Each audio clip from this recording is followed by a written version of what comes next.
হ'ব সন্ধিয়া এয়া বেডমিণ্টন খেলিছে বেডমিণ্টন খেলিবৰ কাৰণে আমি বিশেষ বৰ বেছি পাৱাৰ বাল্ব লোৱা নাই কেৱল আমি 18 ৱাটৰ LED বাল্ব দুটা লৈছোঁ আমি খেলি থকা সময়ত আমাৰ চিত্ৰ বুলি এজন ব্যক্তি আছে তেখেতে আমাৰ কমেণ্টেটৰ হয় এইজন আমাৰ কমেণ্টেটৰ তাৰপিছত এয়া খেলি আছে যিসকলে খেলিবৰ কাৰণে ইচ্ছা আছে বা পইচা বহুত খৰচ কৰিব নালাগে আমি বিশাল মাৰ্কেটৰ পৰা এযোৰ ৰেকেটৰ দাম 500 টকা আমি দুযোৰ আনিছোঁ 500 1000 টকাত তাৰপাছত আমি চেটুল আনিছোঁ আপোনাৰ প্ৰায় গৰালিৰ পৰা প্লাষ্টিকৰ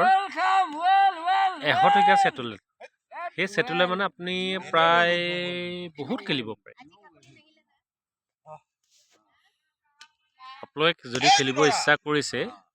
বিশালৰ পৰা এযোৰ লৈ যাব 500 টকাৰ কিনি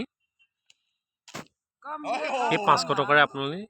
এই ছিজনটোৰ কাৰণে ধুনীয়াকৈ খেলিব পাৰিব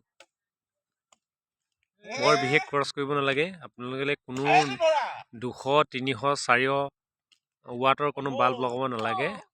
মোটামুটি আপোনালোকে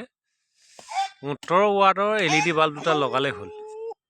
আপুনি আৰামত খেলিব পাৰে আমি খেলি আছোঁ এয়া আমাৰ এইজন কমেণ্টেটৰ আপোনালোকে বিশ্বাস কৰক আমি যে খেলি আছোঁ